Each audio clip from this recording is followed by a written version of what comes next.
Look at the John Wesley Hall's Mill. Check it out. I love these old grist mills. Corn and all of that. And that kind of leads us a little bit into today's story. Today, guys, we're going to talk about a very important event in American history. Yes. This happened once in North Carolina, happened again, causing the American Revolution, and then right after the American Revolution, it happened again. It's called Shays' Rebellion. Now, Shays' Rebellion was a very tough time in the late 1700s. It was 1787, 1788. Now, there were a lot of farmers at the time, and that's really what this affected the farmers, and they were getting a little upset, you know, because the price of everything was going up. Inflation skyrocketing. Sound familiar? Right. So history it repeats itself. So we have all of this economic hardships on the people. You know, we just finished the Revolutionary War. You know, we've only been a nation for what, about 10, 12 years now? Maybe not even 10 or 12 years. And then we had all of that debt from the war. And then the government themselves had already said that they couldn't tax the citizens themselves and raise taxes, but the states could. So what they did to make up the debt from the American Revolution, what they owed, is they told the state governments, you have to pay off this debt. So you're going to have to raise the taxes on your people to do that. All right, but you know, there's some reason, you know, of course we had the war debt that was in there that was huge. And what happened was a group of people got upset with a government that was not giving us what they promised. They weren't, to bring it to today's standards, they weren't protecting our borders. No. But Daniel Shay was one of the leaders. He was a Continental Army officer, so he fought for the freedom of this country. He should not have been put into a position where he had to fight for his farm and his ranch or his family. That shouldn't be the case. No. But it was. So we're going to talk a little bit about that battle today.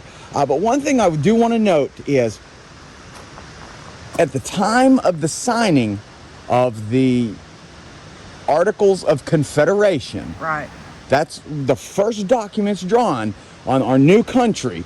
The American Revolution created the Articles of Confederation. So yes, we started as a Confederate States of America. Yes. That's what we were. There's nothing wrong with the Confederacy. And I want to note on that unlike today, there were no elected officials. These were all appointed officials, and we need to keep that in mind before we go over the story, because it's not like you could just kick them out of office and elect and put someone new in there, that you wanted a better leader. It's not like that. During the Articles of Confederation, they were appointed to those offices. Right, they were.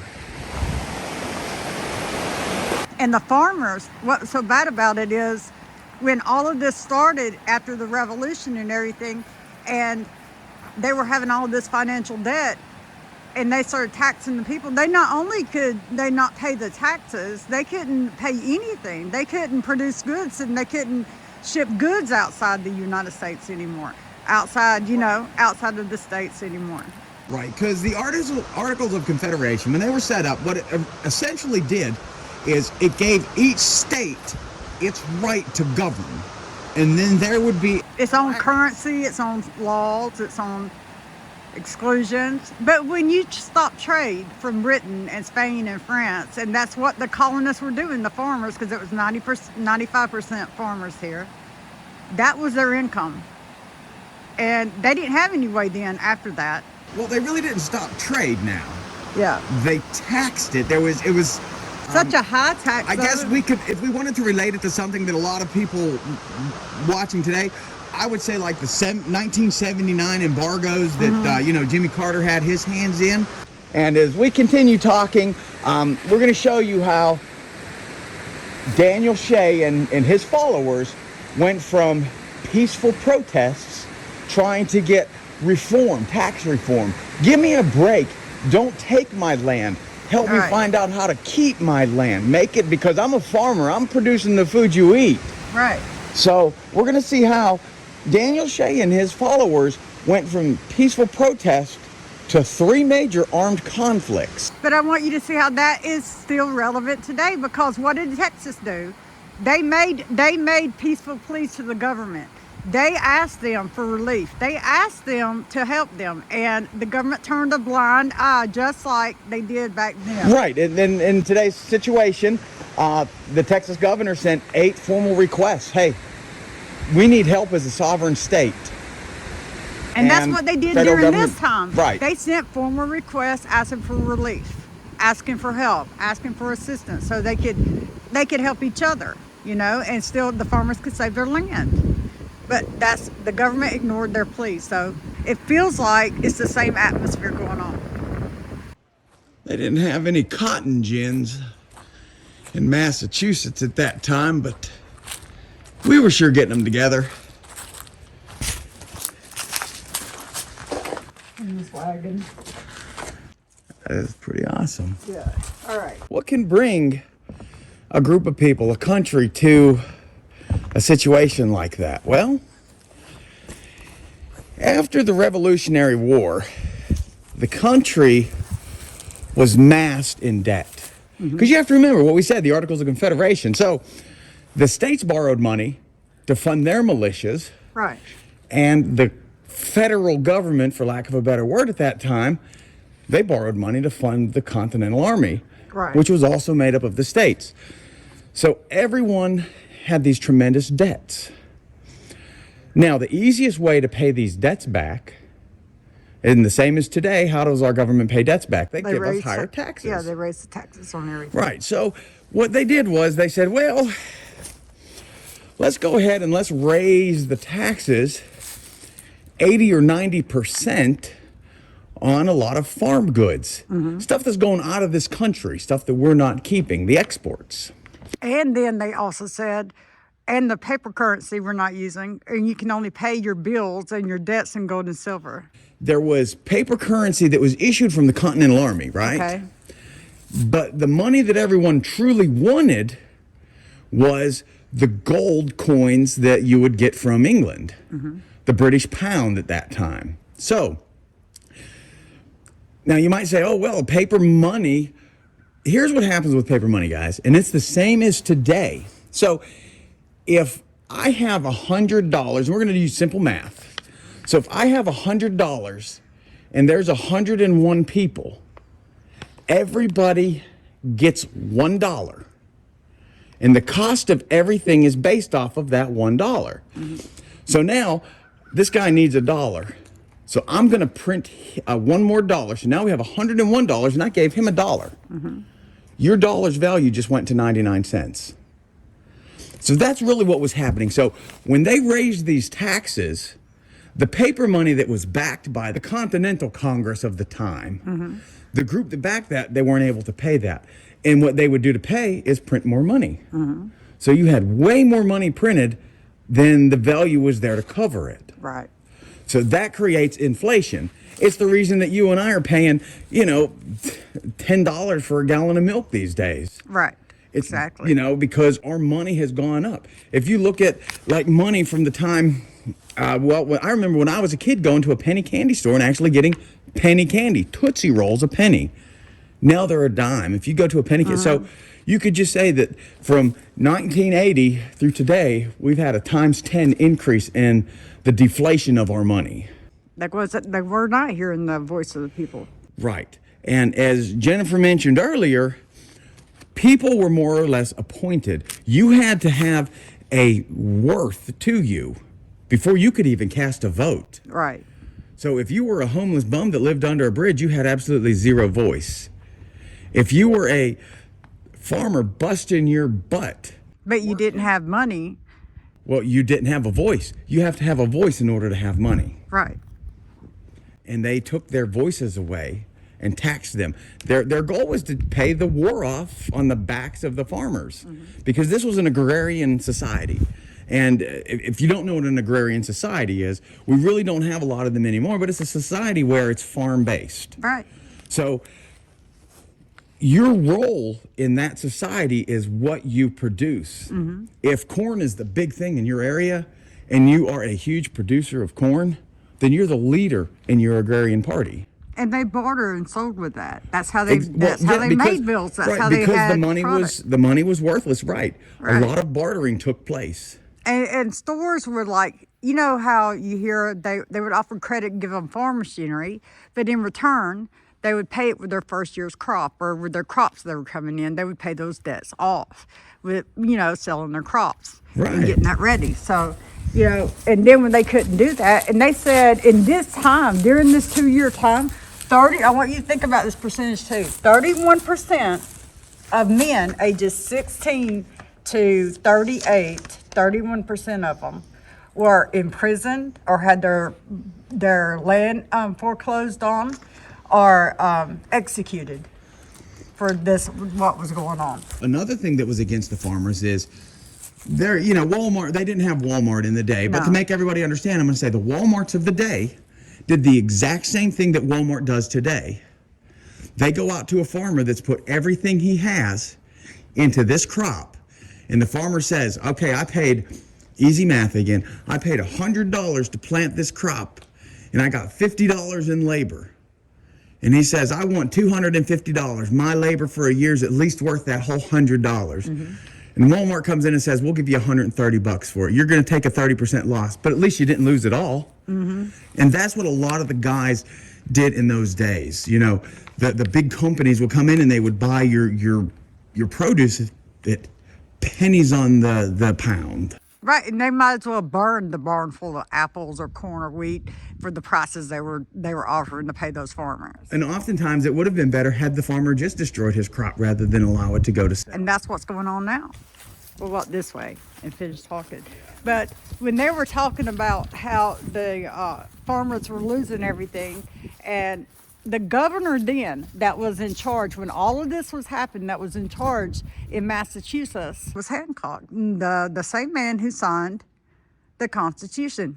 So, he said he wasn't going to persecute them. He wasn't going to go after them. He wasn't going to raise their taxes. He wasn't going to put liens on their land. He wasn't going to imprison them. He wasn't going to do anything like that to them. And so what did they do with a governor that's not going along with their plan? Well, I'm sure they ousted him. Well, he resigned because he refused to persecute the farmers, to do that, to go against the people. And so that's where the new governor comes in, Boudin. Enter Daniel Shays. Okay. So who is Daniel Shays? He's a nobody, really. He's you and me. He is the common man. Sure, he was an officer in the Continental Army. Sure, he led this country to freedom. Sure, he watched his friends die fighting the British, only to have a farm that he could no longer afford because he couldn't pay for it. Mm-hmm.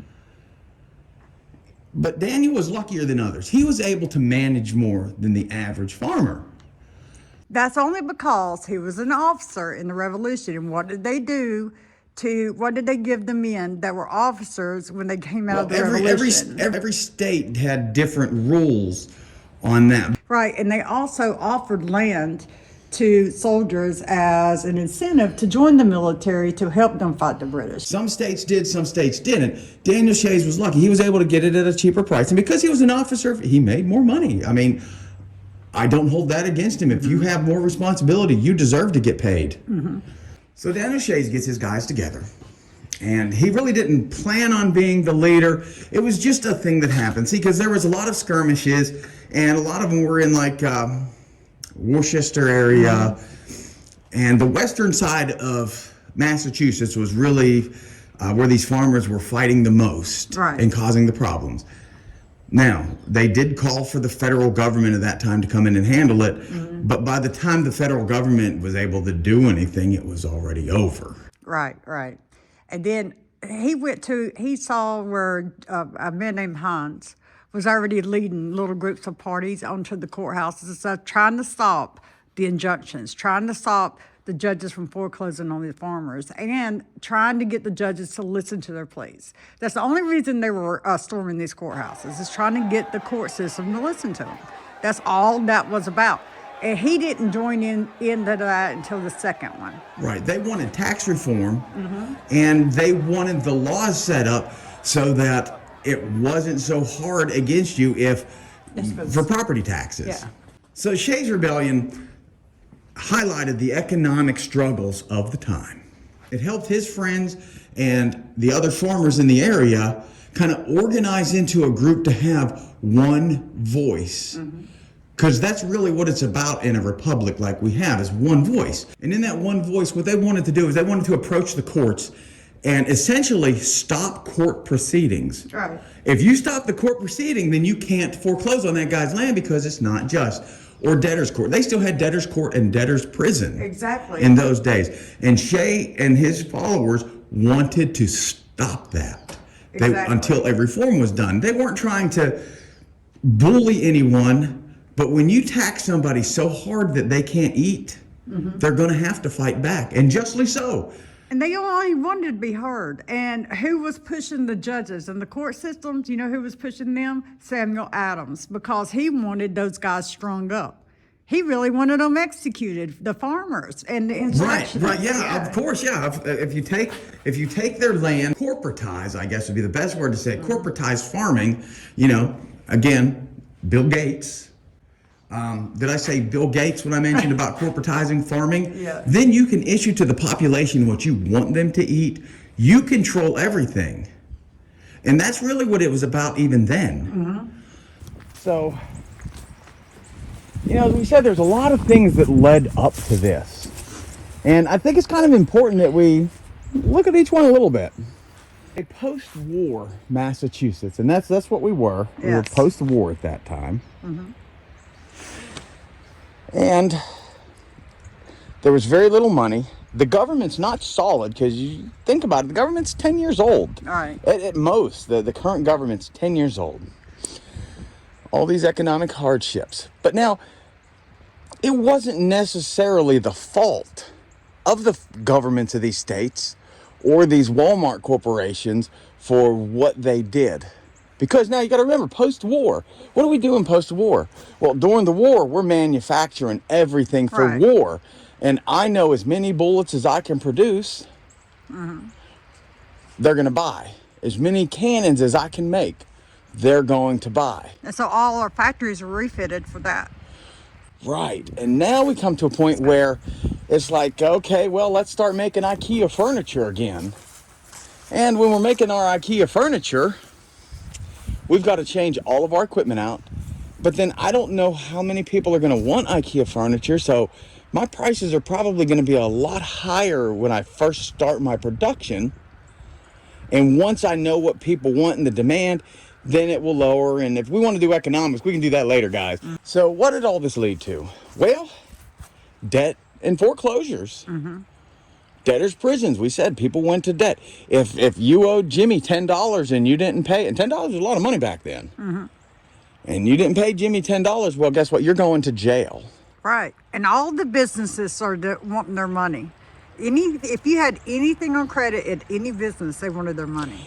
And Right. then all credit stopped. Right. See, shortly around the time that Daniel Shays and everyone organized, businesses and companies and banks were doing that. They were calling the debt. Yes. And that's going to be scary. I've actually been afraid of something like that happening today, you know, with the amount of credit card debt that this company has. What happens when MasterCard comes up to you and they say, hey, I want every bit of my money back right now, or I'll take it out of what you have. Right. And that's kind of where these farmers were. And so what kind of desperation does that breed in people that feel oppressed and that feel unheard and feel like they can't feed their families? Well, and that you fought for this country, you fought for this freedom and this right. And now all of a sudden, the people that you fought for, the people that you fought with, are the ones who are trying to take everything away from you. also in this, there was a lack of representation. Right, right. You know, in our current system, if you're in trouble, like serious trouble, you have right to an attorney. Even if you can afford it. Right. If you can't afford one will be provided to you. Everybody knows the Miranda rights. We've watched enough Law and Order or CS. Yeah, but back then Some they suspended habeas corpus though. So habeas corpus, so they could persecute and do whatever they wanted to. Well, in that again, You didn't in have that time they representation. had right, but the Articles of Confederation allowed for that. Right. The Articles of Confederation allowed the individual states to do what they felt was necessary to govern their people. With the lack of representation, the courts were giving so many injustices. And that's kind of where we were. There was just a lot of injustice going on. And to make matters worse, when you would have your day in court, the judge, again, not an elected judge, the judge is the friend of the guy that's pressing charges against you. Yeah. So, of course, you're going to go with your friend. Now, there were some that joined them, that helped them, but not many. There was a small percentage. Okay, that's a great thing. Let's talk about that for just a second. Okay, but you had one group that was federals, and the federals were very liberal, and they wanted to just push things through, keep things the way they were, have control over everybody.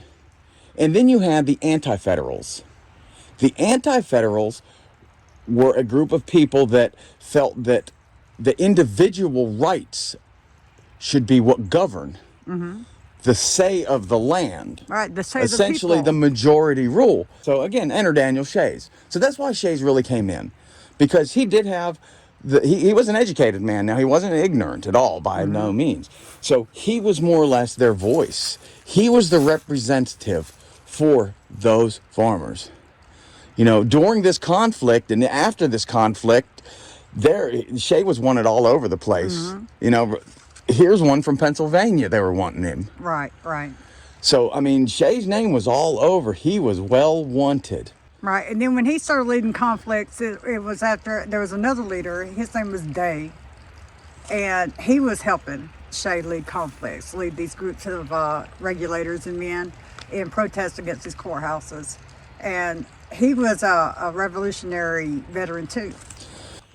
What Shays did at the beginning was they organized, kind of like a sit-down protest in a place to disrupt the Peaceful business. protest at first. Okay, and there was other groups that actually went into courthouses that were in session and stopped the session. Right. So this was getting out of hand. And of course the local police of the area, see, and I know I'm having a hard time with terms, but we really didn't have formalized anything. We were still a baby country, and we had all the growing pains that went with it. So there was no centralized anything. So the police managed to push them back, and that kind of got Shays and everybody a lot more upset, a lot more angry, and it was time to increase their tactics. And really what added the final flame, I guess, would be to the whole insurrection, the whole rebellion, would be when they went against that one farmer and they ended up crippling him. They went out to his farm to seize it, to collect the taxes to seize his farm, and he fought them, and they crippled him. And when that happened, that was it. Well, right. That flamed it.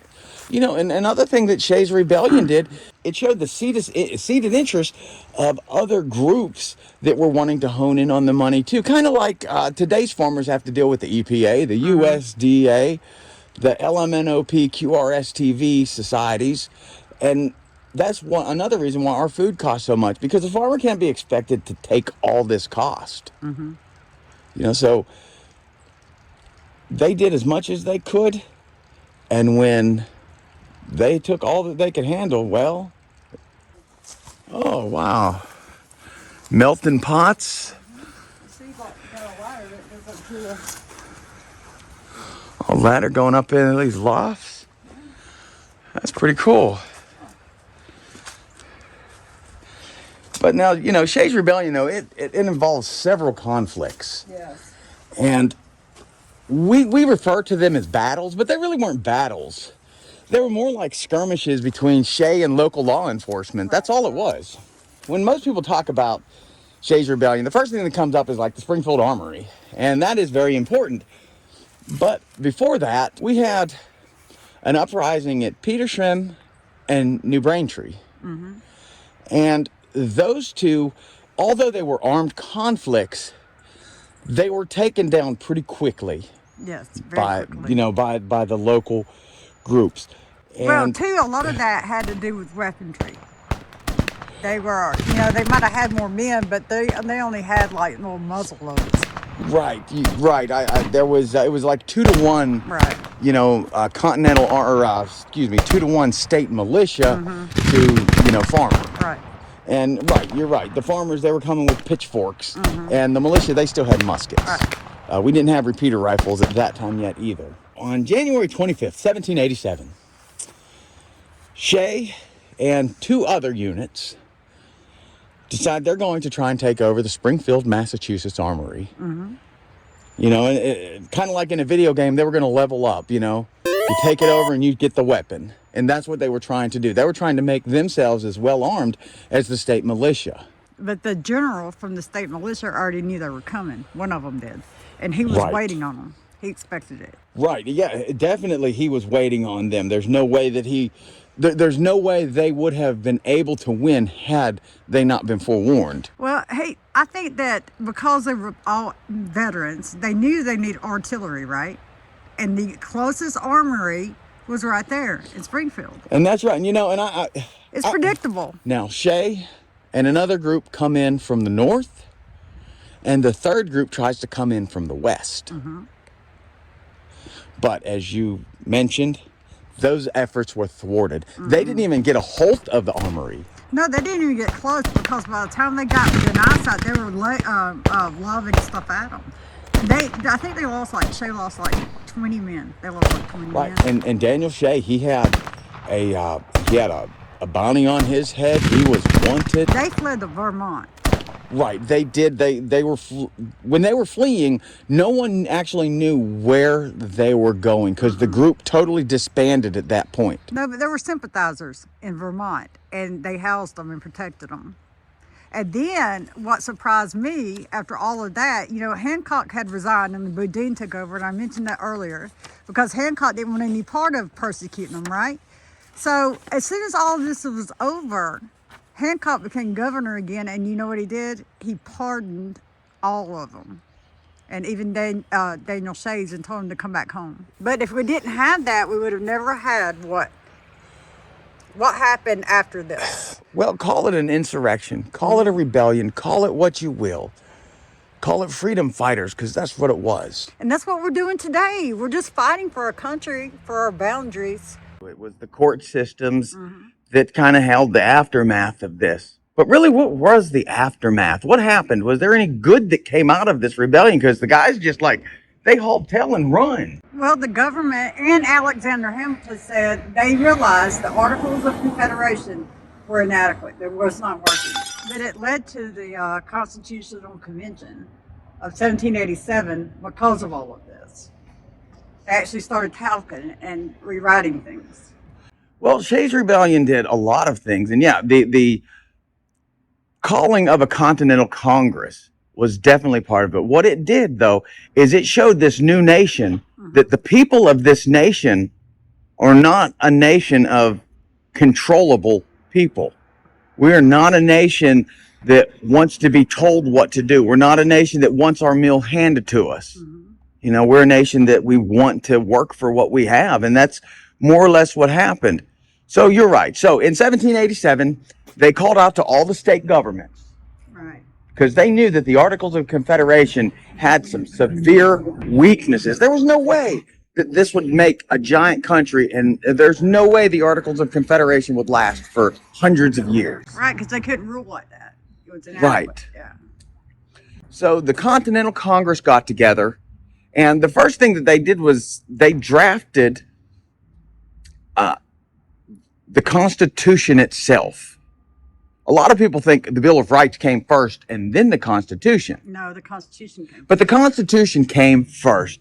They set up a Constitution, and they put our government into the way that it is now, so that we have the state governments, and our states are sovereign. Our states have a right to protect themselves. But then there is the national government that has national rules. And the national rules are for all citizens.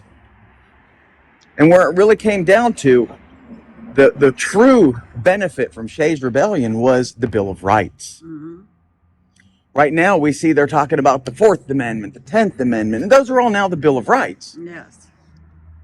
The 2nd Amendment, that's a big one that's out there. And I'm here to tell everybody, The Second Amendment does not give you the right to carry the first gun. It does not. You do not have a right to carry a gun in this country. What the Second Amendment does is it tells you that as an American citizen, it is your duty to be armed enough to take care of a tyrannical government should it ever exist. That was the meaning of that.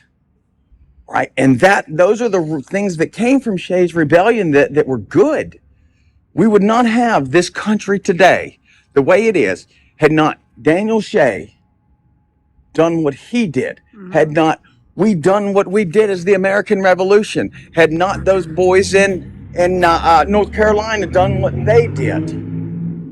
See, because the one thing that we have to remember about why our country is great, everyone wants to say we're a democracy. Right. But we're not a democracy, not at all. See, in a democracy, every citizen has an equal right. Every citizen has an equal say in a decision-making process.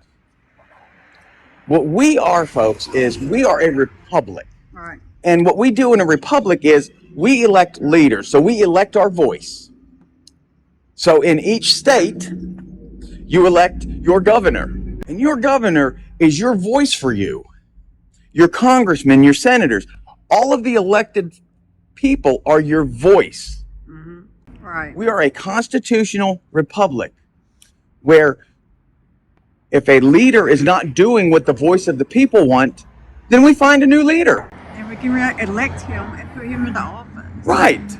You couldn't do that before. And this caused this, it caused all of these rights to come forth. The change of the governing of the people to come forth because they realized it wasn't working. Shays' rebellion was successful in those ways. It was Karl Marx who originally coined the quote, the first quote, not Winston Churchill. Well, everybody thinks it's Winston Churchill. He just kind of rephrased it, but he said those who don't honor the past and remember your history are doomed to repeat it. It is lessons, learning these lessons, learning from Shays' rebellion, learning from our past and from the Civil War, from all of these battles, what we're doing right and what we're doing wrong and change it. Right. See, a constitutional republic's responsibility is to interpret the law the way that the founding fathers wrote the Constitution, the Declaration of Independence, the way all of that was written needs to be interpreted as those men would have written it. The first shot of the Civil War in the United States. Now remember, the Civil War wasn't until 1864. But in 1787, there was a discussion between Thomas Jefferson and Alexander Hamilton. And this was over essentially what kind of a subject that we have right now, a central bank digitalized currency. Hamilton wanted a central bank. He wanted the ability to control what the consumer bought, what the consumer earned, what the consumer did with their money. He wanted the federal government to have full control of every dollar in this country. Thomas Jefferson, a very smart man, realized that that was just not feasible. The way that this has to be done is you need a federal overseer to monitor the banking system. But the banks need to be independent and left alone. And that's what we have right now, guys. We have the SEC that monitors the banks, watches everything, and we have individual banking institutions. Right now, a lot of our individual banking institutions are taking a huge hit. As we're watching everything that's going on in this country right now, just remember, we're not strangers to this. This has happened before. It'll happen again. It's how we react to it. Guys, I hope you enjoyed another story. And we'll be back again next week.